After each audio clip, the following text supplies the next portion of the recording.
డ్రైవింగ్లో seat belt తప్పనిసరిగా పెట్టుకోవాలని జిల్లా రవాణా శాఖ అధికారి లక్ష్మణ్ సూచించారు. రోడ్డు భద్రతా మాసోత్సవాల సందర్భంగా జిల్లా రవాణా శాఖ సిబ్బంది శుక్రవారం వేములవాడ కమాన్ వద్ద కార్లను తనిఖీ చేశారు. ఈ సందర్భంగా జిల్లా రవాణా శాఖ అధికారి లక్ష్మణ్ మాట్లాడుతూ, ట్రాఫిక్, రోడ్డు భద్రతా నియమాలు ప్రతి ఒక్కరూ పాటించాలని, కార్ల వాహనదారులు సీట్ బెల్ట్ పెట్టుకోవాలని, మద్యం తాగి నడపొద్దని, రాంగ్ రూట్లో వెళ్లకూడదని, మొబైల్ మాట్లాడుతూ వాహనాలు నడపొద్దని సూచించారు. స్పీడ్ కంట్రోల్లో ఉండాలని, వాహనం రివర్సులో వెళ్లేటప్పుడు తప్పనిసరిగా వాహనం కింద వెనుక గమనించాలని పేర్కొన్నారు.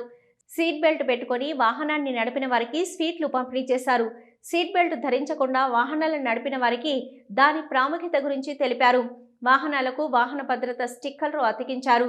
సీట్ బెల్ట్ పెట్టుకొని వాహనం నడుపుదామని వాహనదారులతో రోడ్డు భద్రతా మాసోత్సవాల ప్రతిజ్ఞ చేయించారు. కార్యక్రమంలో వేములవాడ ట్రాఫిక్ ఎస్ఐ రాజు, మోటార్ వాహనాల తనిఖీ అధికారి వంశీధర్, మోటార్ వాహనాల సహాయ తనిఖీ అధికారి రజని, పృథ్వీరాజ్ వర్మ తదితరులు పాల్గొన్నారు.